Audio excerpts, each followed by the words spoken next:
Shaved my face today. You look like a baby. Hey, Paolo. Okay. Alright, so let's talk about the balance updates released yesterday. First, they give their opinions on the matchups, and I don't really disagree with any of their opinions. There's been one or two balance updates where I just look at something, look at their reasoning, and I'm like, that doesn't make any sense. Like, regardless of the actual content of the patch, like, what is this reasoning? It doesn't make any sense. Or they just don't give any reasoning, and that's, another bad thing to have, I guess. Hey, look, they misspelled trying. I didn't notice that the first time. It's ruined. Might as well not do it anymore. So I think beyond TVZ, TVP, ZVP is more interesting. They acknowledge the effectiveness of queens, efficiency of the baneling, the power of creep, and the difficulty of the late game, which I think are all very much so problems in ZVP. The baneling, when it was finally reintroduced into the matchup, because it was actually a thing back in like 2011, Lenok was doing it, but it was more of a phase then. Now it's obviously been a staple of the matchup for quite some time. But when it became then that it came to be a staple, it was kind of one of those like, hold on here, why are banelings, why are they so effective? They're supposed to be basically ineffective because they're suicidal, but honestly, banelings are just really, really good units. So I'm glad they acknowledge that. And it's also in a harassment role as well. Very efficient way of dealing damage. Especially when they get that +2. But, yeah, anyways. PvP, also the hot topic. Has been a hot topic for a while. And basically even the pro gamers who have talked about how difficult it is haven't really had many great ideas as to what to do about it. So for them to tackle that was going to be a very difficult thing. And they probably have to have a very original idea, which they actually did have.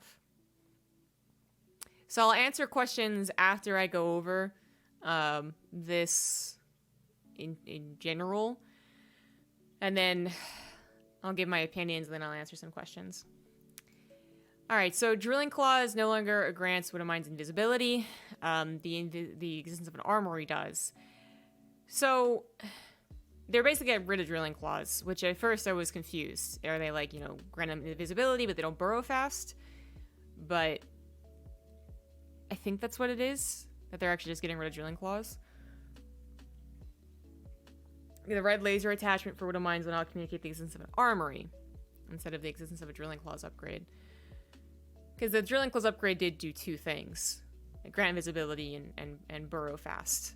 So I was a little confused if they now had both with the armory. If anyone can give me more information about that. In general, I like the idea. Basically, there is this heavy turn for Terrans when it comes to that mid-game. They get a decent amount of Widowmines for their first push with whatever they're doing, unless they're doing a tank push. And then it kind of starts to level off. And part of that reason is that you don't really want to invest into a second factory or invest in the time of swapping off and actually getting Drilling Claws, which can be a very annoying upgrade for the Protoss to deal with. Back before you needed Drilling Claws and they were always invisible, which this might just be going back to that, and you still need Drilling Claws for the speed burrow. I'm still a little confused on which one it is. But when you just burrowed and they were invisible, the Protoss actually, I mean, they really had to respect that, even though they usually had an Observer at that point, or Revelation, usually an Observer. They really did have to respect that. There was a couple of mistakes made with Observers, right, where they'd also get killed by the friendly fire, and it's not so much how much damage it does in the first attack, it's just going to be the same, but rather if they get a second attack, which right now Widowmine just never get a second attack. So it feels, even though technically an okay trade, 75-25 for 100 minerals, usually a Zealot, right? It's not really.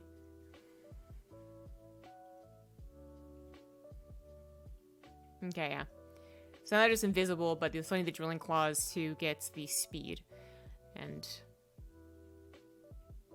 if you can't tell that their speed burrowing by the speed of their burrow, then that's on you, I guess. So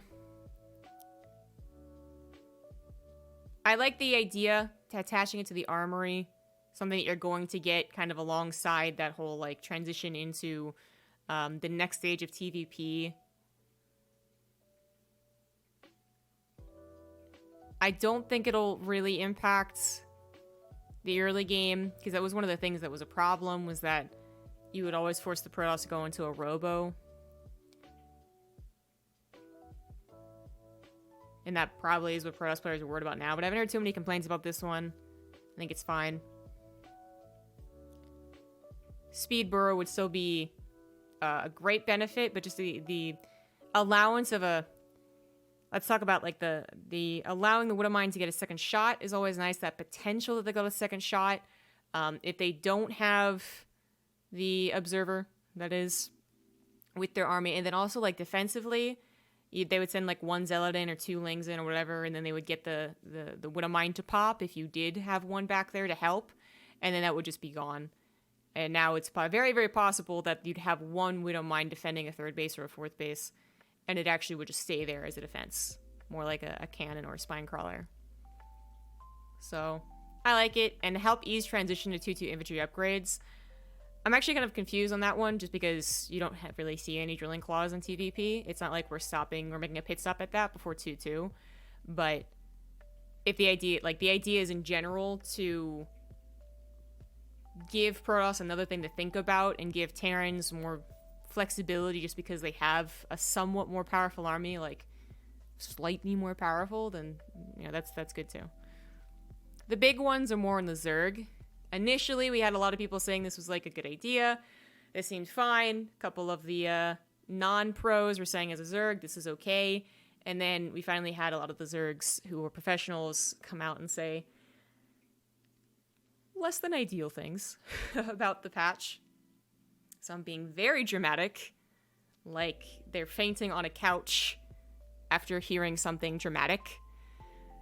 But whatever.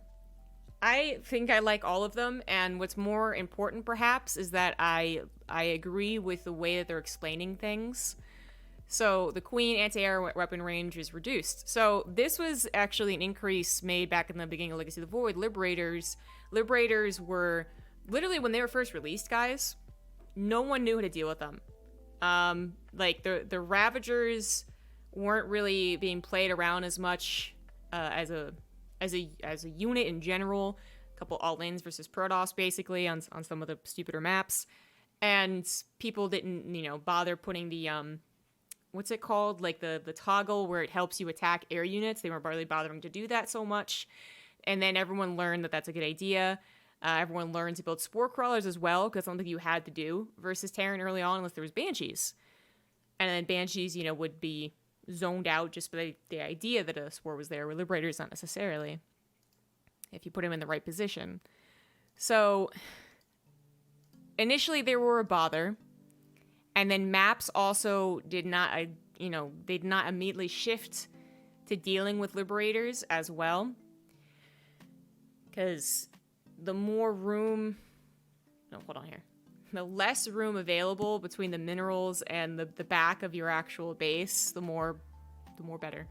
better the Liberators were. So you had a lot of those problems. And then they started to work around that. You really didn't have abusive Liberator spots anymore. I mean, the last time I saw an abusive air, you know, that was like truly abusive was either, well, technically on, what's it called? Eternal Empire. If you take what could have been your other third, your other fourth, the one to the left, or if you're on the bottom left, that can be abused, but you shouldn't be taking that one anyways. And then the last time was like Ravens on Abyssal Reef was really annoying, but that actually resulted in the Ravens getting their range of an auto turret nerf. So, just explaining why these things happened. Now that the Liberators have had an inherent disadvantage, they actually got nerfed recently. The range Liberators, rather, they got nerfed. Like, you really don't have to worry about it that much. And if Liberators with range are really giving you that hard of a time, I gotta imagine that's more just on you. But that's also going to come at later parts of the game, where you probably have Mutalisk or Corruptors or Hydras or anything to help actually deal with it. So it makes sense that this would finally be changed. Like, it was changed because the Liberator was good, the Liberator gets nerfed, now this should also be changed. Like, that was actually the literal change to why it happened. It wasn't like, oh, it also helped in this thing. No, this was actually it. So it makes a lot of sense that this was decreased. And then, I mean, if we want to go like really deep into the history of StarCraft, the original Queen patch is often what Queen range patch that is what people blame for Broodlord and Fester way back in the day. But I doubt we're gonna go back to like 5 range queens or something, whatever it was at the very beginning of Wings of Liberty. That we don't have to necessarily talk about, but obviously the idea of the queen being the all-around unit has been a problem. Everyone's pointed to like, you know what, the queen's just too good, and it's just one of those things where like the Zergs would rightfully say, well, what do you expect? Like the queen has to be here because XYZ reason. But this, wow. This was a direct, just like they buffed it for X thing, the X thing got nerfed, so this should be nerfed. I really feel like there's almost no argument against this. Thank you very much for the 100 bits. Now, the next thing is the Baneling. Now, the Baneling has gotten into more heat as the years have gone by. The Queen has always been one of those, like, hey, is the Queen too good, guys? And then everyone would be like, well, I don't know how we change it. The Baneling was, like, one of those things where it was... I think the Baneling was one of the more beautiful interactions that we had with StarCraft 2 compared to Brood War, Banelings versus Marines. I think Baneling drops versus Protoss back in Wings of Liberty, yeah, was a really, really cool meta. And I did appreciate having Banelings reintroduced into ZVP because I find them a lot more fun than the Roach Hydra battles that were happening, or just Mass Roach, whatever. So I was happy the Banelings were reintroduced, but then the question became like, wait, are Banelings just good against everything? And the answer is kind of yes. So I like these changes. They initially got a buff back in Heart of the Swarm, I want to say. And... I guess at the time that was necessary, but things have really changed since then in all the matchups with Zerg. I want to say they got buffed before mass muta bullshit was really popular in Heart of the Swarm, but I don't actually remember when they got buffed. Anyways. So now the Baneling just covers everything. Doesn't seem like that fair. It's also it's one of those things where you watch this Baneling that evolves from a Ling. People have been noting it doesn't add any supply, despite every other transformation that the Zerg has. And its splash makes it an insanely, like, good unit.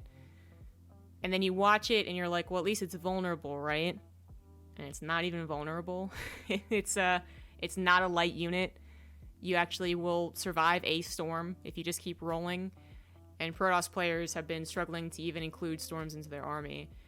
Banelings also give a very just like do or die feeling to ZVP, which has been... It went from being a cool, different way to play ZVP, more action-packed, to being just way too, you know, on a dime that the Protoss either wins or loses because they're paying attention. That's not exactly fun. So I like the reduction, the nerf of the buff they originally had. This was from a buff. And they're nerfing that. And then trying to help any mid-game problems by reducing the cost of the actual speed Baneling. I like it. The Baneling would be very difficult to balance because it is a necessity and a very cool dynamic in ZVT. But then ZVP is a whole nother issue, and the way that matchup works out and the pacing of that matchup. So I like the ways that they've started to look at Banelings, and I like that they're considering these other things. Like for the Queens, they're like, we don't want Battlecruiser openers to be really good again. So they've acknowledged that. For this, they don't want 3-base Terran pushes to suddenly be the bee's knees and always wins either. So they've acknowledged that. And that's most important. These aren't the actual balance changes now inside of StarCraft 2. They're just testing it. I will answer Twitch comments after I'm done. Infester, Microbial Shroud's a meme. I don't even care. I mean, it's better that it's not going to cost anything. No one's going to use it. This creep tumor thing was just something that not many people realized. That it does take a while to kill for anything. Hellions denying creep spread has been a meme for a while as well. You just don't really kill creep tumors with your Hellion pressure. Certainly not enough to actually matter. So changing it to light's going to be interesting. It does target most of the early game units you would have out on the map. So I'm waiting for something to happen that shows that this is actually a terrible change, though. Like, it's one of those things where it's like, it shouldn't matter. And then suddenly it's like the biggest deal because someone finds out how to abuse it. I don't know. Now, the Protoss ones get the most interesting big changes. So one of the fears for StarCraft 2 is that because, I mean, for a while now, we've had less development on it, that they wouldn't be willing to do new things. And this was a really big relief that they are willing to try new things, not just change numbers. And also, they're not just changing, like, the speed of something, which I really think has been their go-to for a while. But anyways, Protoss gets a new ability, Battery Overcharge. It comes from the Nexus. Everyone basically missed that it has a range. So many people were talking about, you know, cannon rushing being powerful and just totally missed that. Now they've accounted for cannon rushing. I've seen a lot of different opinions about this one. Obviously, there's a bug right now where now shield batteries can charge up one unit, which they're not supposed to be able to do. But regardless, like, if that doesn't exist, which is not supposed to, then how do we actually feel about the battery overcharge? Increases its shield restoration rate by 100% and causes it to regenerate 100 energy over 21 seconds. So it becomes a bursty healer, more like the original Transfuse, and also is going to have basically a second shield battery. Half of a shield battery, like more to charge with, which is nice. But it does cost 75 energy, so that's 25 more than Chrono and Recall, right? So that's the thing that I think most people are kind of like, is it even going to be useful? I want to say yes. I want to see this change and see what it looks like. It does have the same effect as like a mothership core overcharging a pylon, in that you could just wait it out. And if you're not prepared, then you're simply not prepared. The nice thing about, like, being a Terran, when you're up against a Zerg who's trying to attack you, they're the ones that have the big army and they're attacking you, is that if you siege your tanks in a choke, you're usually pretty good. Protoss, you would think so as well, but we've seen multiple times them actually be broken.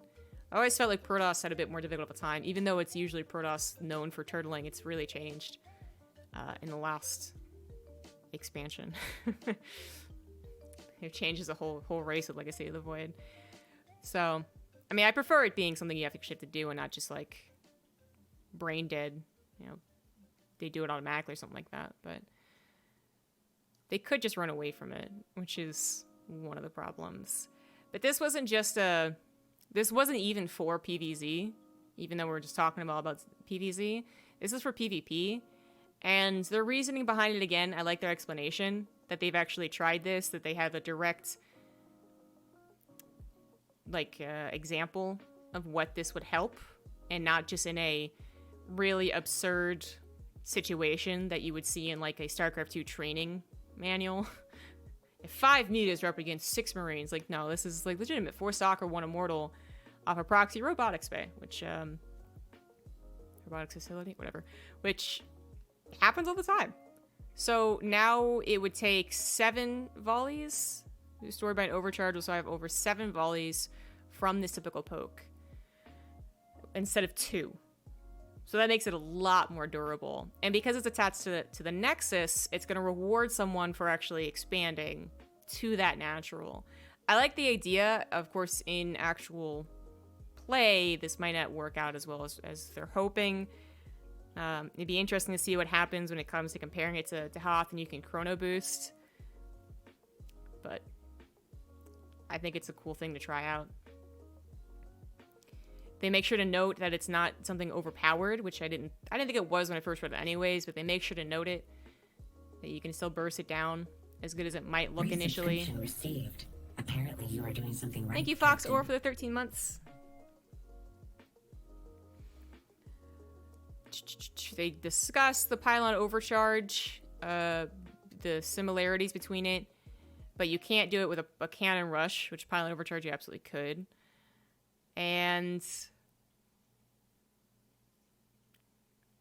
defending harassment's not going to be as just, yeah, just overcharge and they have to leave, which is what happened. You at least would have to let the units drop out and then shield the overcharge with units there. Which I appreciate their explanation, but I wasn't really worried about anyways.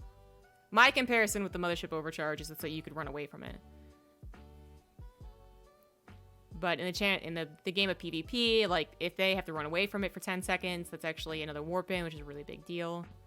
So I think it's good. This one I was really surprised by. The Oracle Revelation energy cost decreased half. Pretty big. Now they start off with Revelation, right? Revelation cooldown increased from 2 to 10 seconds, so you can't cast Revelation as often. And then the Revelation duration decreased, so it's more of a burst scout instead of something that you wait a little while and Revelation. You wait a little while and you Revelation. Now you have to be constantly on top of it, but you can be because it's half the energy. This one actually had me really conflicted as a Terran player. Stargate's not really that scary anymore, but one thing that's really obnoxious as a Terran player is getting cast Revelation in your army and just not being able to do anything about it. So, you know, as a Terran player, pure bias, I'd be like, yeah, no, this is giving me more chances to actually kill them. Because the Oracle will have to dip back in and dip back out and dip back in and dip back out, and that's more chance for me to kill it. So I'd be happy with this, but as the Protoss player that I've kind of become as well, like, I'm also looking and I'm just like, wow, it's actually going to really... I feel like it's actually a big change. But I haven't seen so many complaints about it, so... One of the reasons they did this is that they wanted to be able to actually take on creep tumors. Which that was interesting. You know, creep isn't as effective versus Protoss, but it still absolutely is, especially since Banelings have also staked their claim in that matchup. So then to actually be able to take that out could be interesting. Yeah. And I do wonder, like, with everything they've changed, they've really changed the pacing of Revelation. If it is going to be more effective against hidden units, because they did increase the cooldown, but yeah, I'm trying to think of how a scenario would play out. I guess it would be more effective against hidden units. Because with the classic scenario of a Stargate player getting DT rushed and then they have one Revelation, but you split it up and they're like, oh, yeah, I guess I die. Hopefully it will happen less, even though 8 seconds to get the second DT is a long time.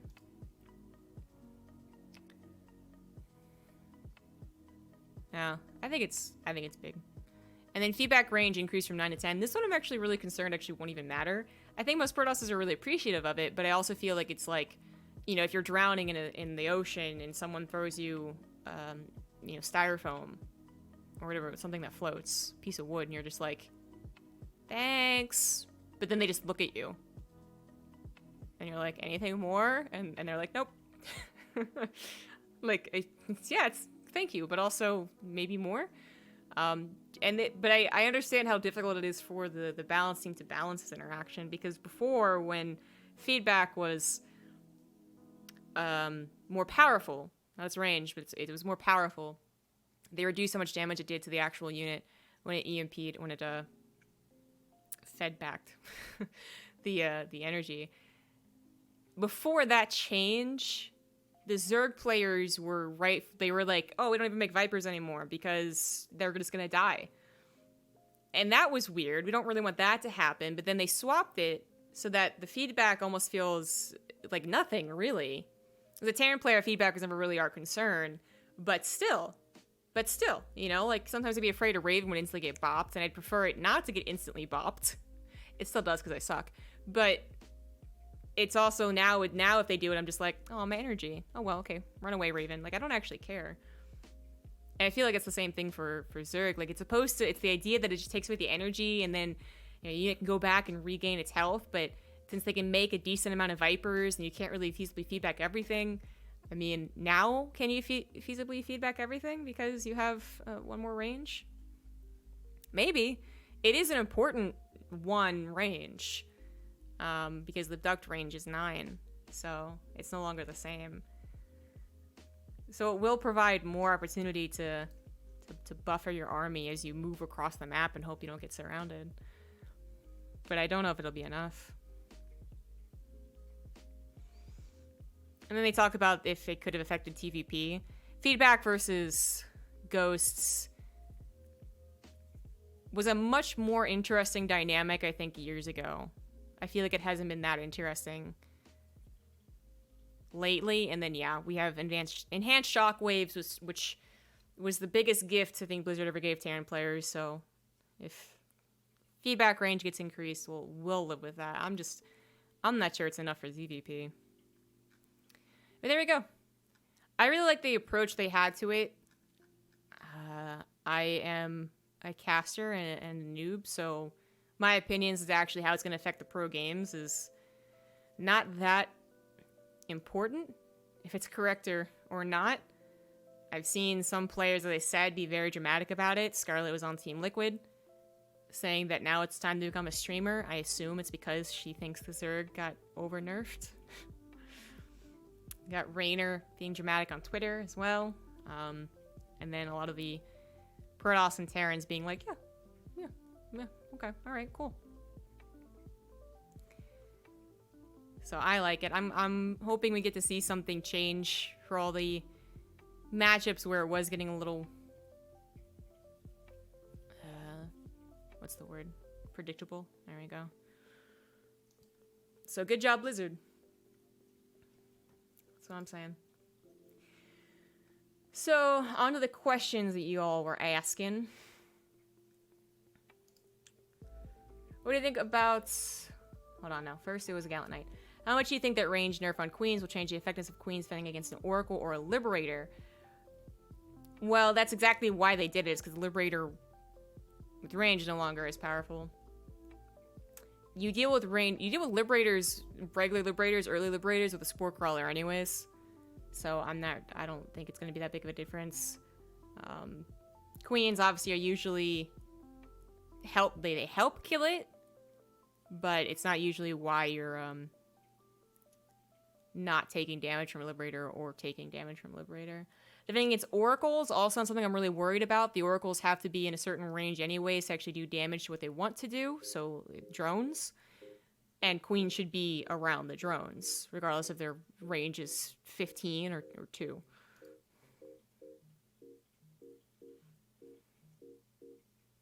What do you think about the nerfed Queens versus War Prism and Battlecruisers? So they specifically point out Battlecruiser harassment. Battlecruisers have really fallen out anyways, and while this could have been something that would like raise them up again, I don't feel like it was ever the effectiveness of Queen's range against Battlecruiser openers as much as like, did they have enough Queens? Were they in the right position? Did they double build a Spore Crawler in the main and have their Queens at the third, or vice versa? So they could protect both of the common locations of teleportation. Like, I don't know if nerfed Queen range is going to be what brings Battlecruisers back as the main opener. And then versus Warp Prisms, now that's a decent point. But again, I feel like it's one of those things where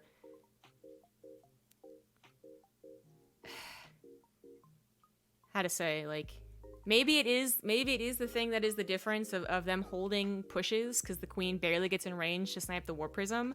But those are also things that really weren't supposed to be happening. Like, one, it's not supposed to be happening as in the Queen range was not intended for that. It was intended to deal with Liberators. So they unintentionally buffed that interaction anyways. Now they're just taking that interaction away. And then second, it's not really supposed to happen because it's not supposed to be what the Protoss dies to. They died of Corrosive Biles hitting the Warp Prism because they had to choose between the micro of it or the warp in of it.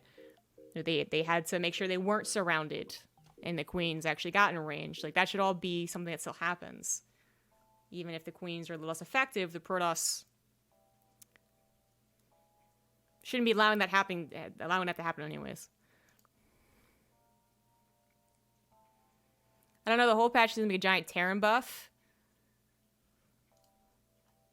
I guess. I mean, let's count the number of things that were buffed and nerfed. Terran, what am I? Buff. Okay, that's all that Terran got. Zerg. Nerf. Change, but nerf. buff and a change. So they got like one. They get 2 nerfs, 1 buff, and a change.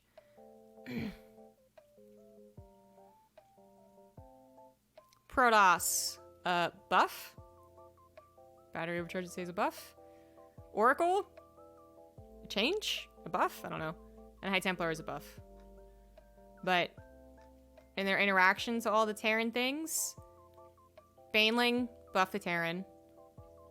Queen anti-air weapon range, buff to Terran. But not, I feel like not really that influential of one, but we'll see. Microbial Shroud, no one cares. And this is a buff to Terran, but as well as to Protoss. I don't see how it's a Terran buff, just because to me, it's absolutely more of a Zerg nerf.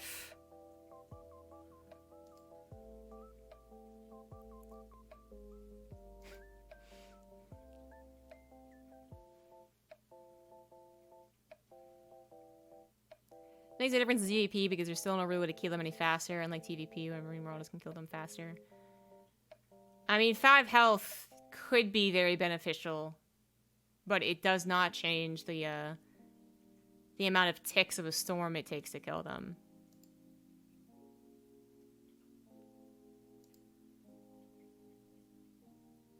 But did the Nexus actually have energy for it against early rushes? I would say so, yes. The Nexus, after 2 gateways, I think finishes with time to spare, so I don't know if it has 75 energy. It might have like 60 energy or 65 energy or something like that by the time the push comes.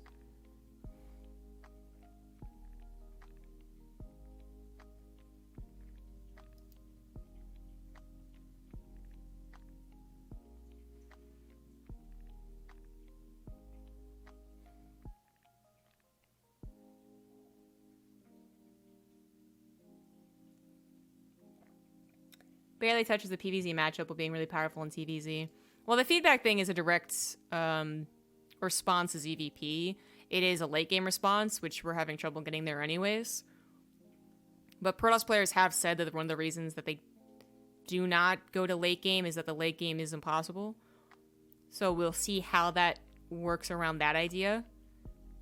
That if the High Templar feedback range is enough, which I don't think it is, but let's say it is, will they play more late game?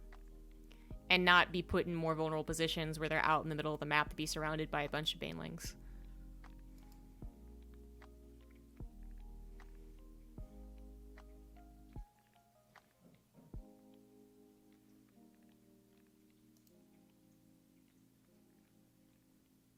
I agree with you, Han Badger. Hey, Badger. But I would still view this overall as a Zerg nerf. More than a Terran buff. Feedback range beats EMPs. It does, but Shockwave is so huge that you don't necessarily feel like you're getting absolutely nothing if you shoot too early to avoid being feedbacked.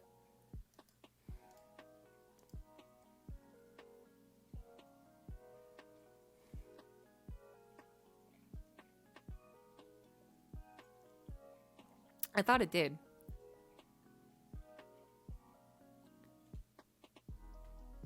Oh, it's closer to it.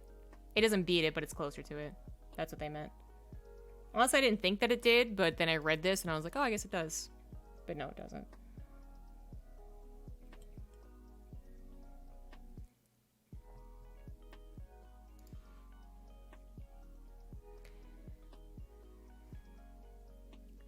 Do you think this will help Terran struggling against Protoss in the late game with Widow Mines?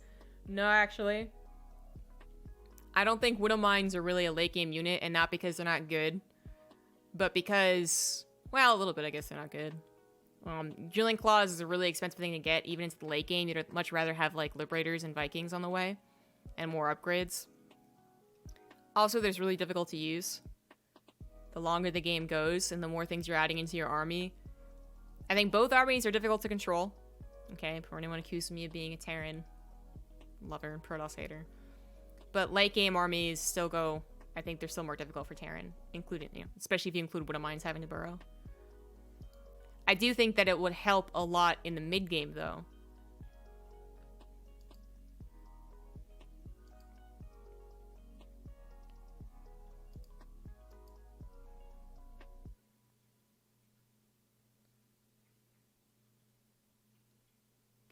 Especially Creep Tumor nerf, because Protoss doesn't really have a unit that can take advantage of that. Well, I think their idea is that, because there have been games where the Protoss player will very intentionally try and deny creep. It's not too often, and it's definitely not the equivalent of Hellion harassment, for sure, which literally just their job is to be out on the map. Oracles have a lot of jobs to do, Adepts have a lot of jobs to do, including protecting your third and not dying till Link's around. Unlike Hellions, I don't have to worry about it so much. But I think their intention is basically to have that dynamic more. If you're going to get 2 Oracles, which is a pretty common thing to do, or 3 Oracles, which is also still very possible, that instead of having to use them just for drone kills, you could actually do a very decent job of denying creep.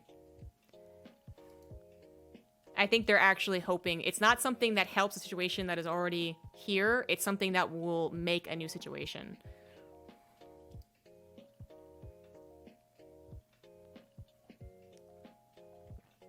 Zealots with Charge, good at clearing tumors. By the time you have Zealots with Charge, we're no longer talking about early game harassment and denial of creep tumors. We're talking about a giant Protoss army moving through the middle of the map. Maybe Adept you get a speed boost from the Zealot upgrade. That make no sense. One thing that someone I agreed with who tweeted at me was that they brought up that the existence of a building granting Widowmine's invisibility is a really weird dynamic. Like how many buildings grant a unit something? I can't think of any right now. They give you the ability to research something. Like an armory unlocks Hell and Hellbat, I guess, but that literally gives, it's more that it gives you an option to make a new unit that happens to be transformable. You're not necessarily wrong, but I still think this is a very new StarCraft interaction. The Widowmine doesn't change form into Mega Widowmine or slow Widowmine with Splash. Right? It's the same exact unit, except that it gets invisibility when the armory is done. That's a little weird.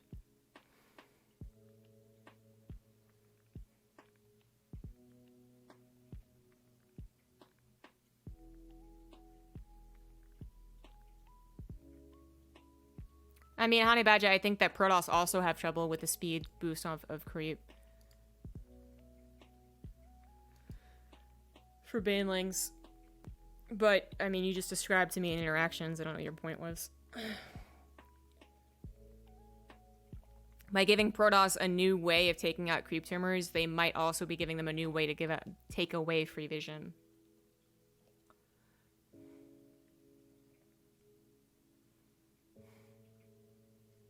If a player loses all the armories, does it disable the free invisible too? I would assume so. Disables the ability to make Hellbats and Thors. Yeah, actually, the more I'm thinking about it, Borsty, it's like... Yeah, it'd be more akin to how Thors can be produced once you have an armory. This is a new interaction.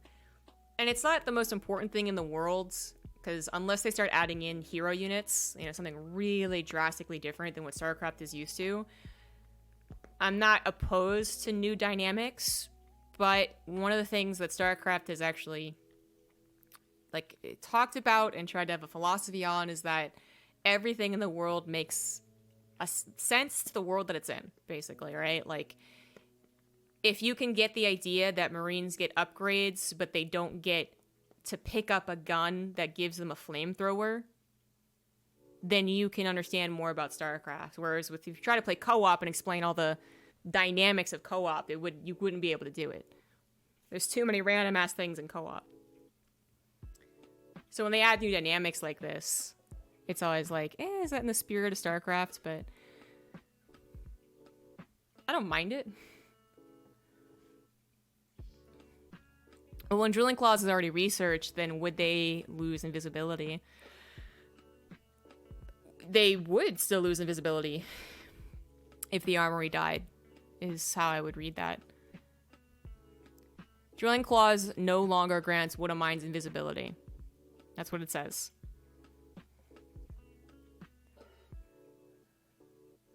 Yes, they do, as in they still have invisibility if the armory is killed.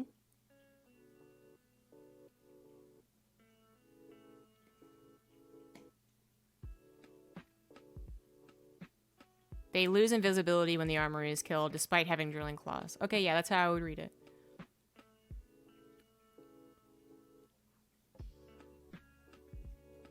Not in my game. Did you use the unit tester, or did you use the beta?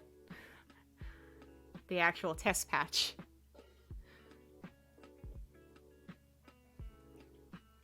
Because if you're using the unit tester or just a regular old custom game, you're still playing on the live patch.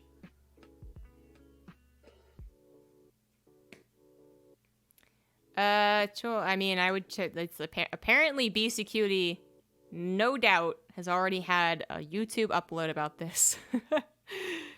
So I think I'm gonna say that they don't. I'm gonna trust BCQD and these other guys. The general question, no matter if these changes are good or bad, do you think overall they are accurately targeting the issues? Yes, I do. That's why I kept saying that I like the way they're discussing them. Their discussion about it, they acknowledge any of the potential problems that it could cause, so they're willing to be like, okay, that didn't work, let's go back to the drawing board. Is very good. All of the big hot topics were targeted as well, I feel, and it's hot topics for the professionals. I had two or three people tweet at me how this is going to impact the lower leagues, and if you guys are in chat right now, I'm sorry, but I'm going to be a little mean, but I, could not give a fuck.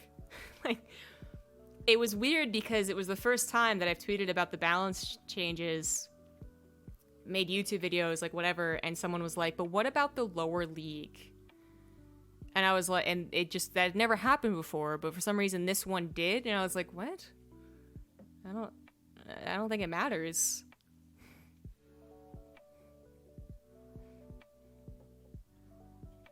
Too mean? Oh, what's a lower league? Below NA Pro? Yeah. Nope. Not Diamond below. GM, bottom 100 GM and below.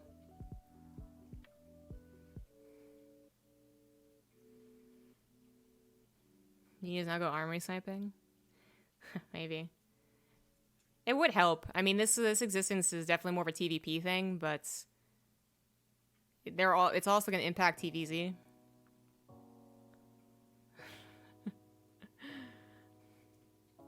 Yeah. Maybe some people think that when I say the lower leagues don't matter, and they're like, ZombieGrub sitting on our hot, golden throne up in Masters League, and it's like, nope, I consider my league low as well when you compare it to the people that actually are able to determine if balance is correct or not. And some people are going to very much so disagree with me, but my point was just that it never happened before.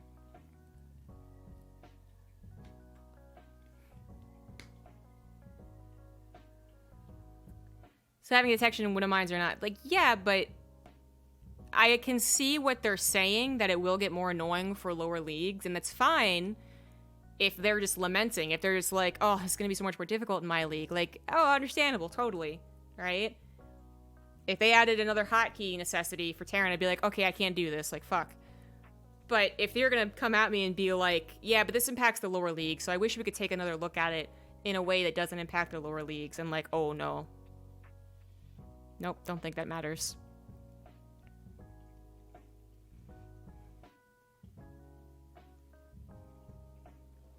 That's bad for life of StarCraft 2. I don't think so. That's literally been StarCraft 2's philosophy.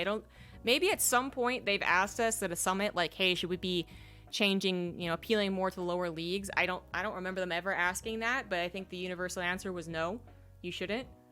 StarCraft 2 has always balanced around the pros, even if the pros don't think so. Even if they think a couple of the balance changes are horseshit and all that good stuff. But it's always been balanced around that.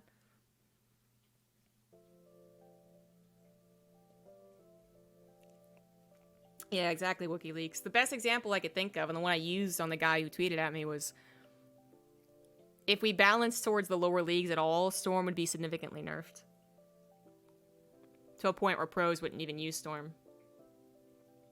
Because there's going to be a lot of people, maybe gold and below, platinum and below, who are going to say that Storm is way too good.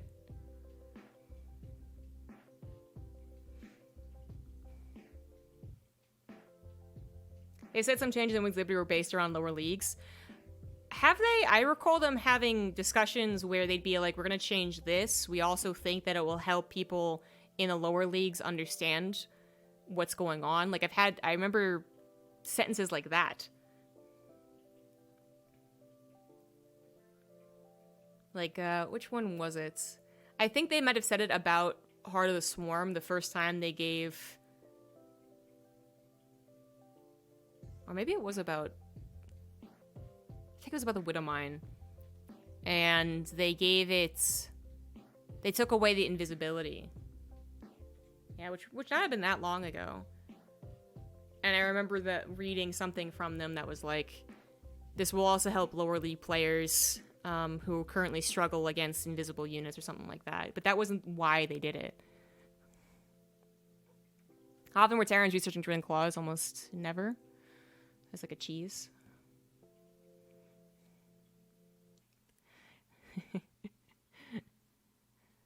Yeah, J-Plex.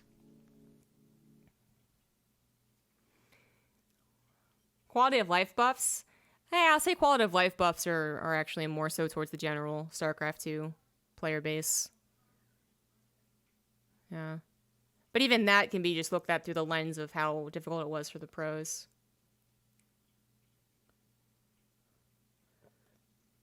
Yeah, Gimbal B, if you could actually find it, that'd be amazing, but I know it can be very difficult to find these things. So, I don't not believe you.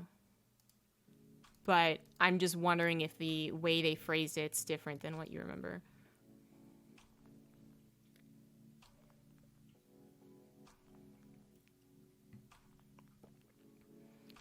Maybe back in, like, the very beginning of Wings of Liberty. Like, the very beginning. Lower League Terrans got no quality of life buffs. Yeah, when was the last time we got a quality of life buff?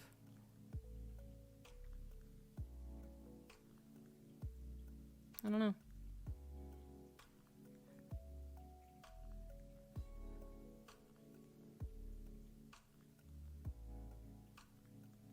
Quality of life was the mule? What? Do you not understand what quality of life is? Are you talking about when they changed the mule duration so it wouldn't die with minerals in its hand? That's not really quality of life.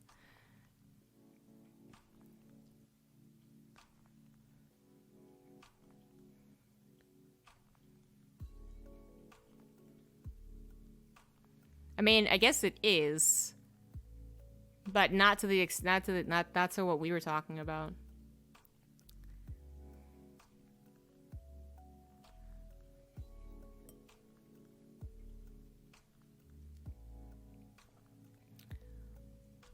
But that doesn't help Terrans produce or keep their observers alive. Ravens, I guess, in this case.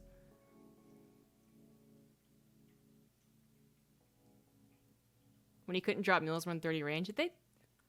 Wait, when did they include that? When was that a thing?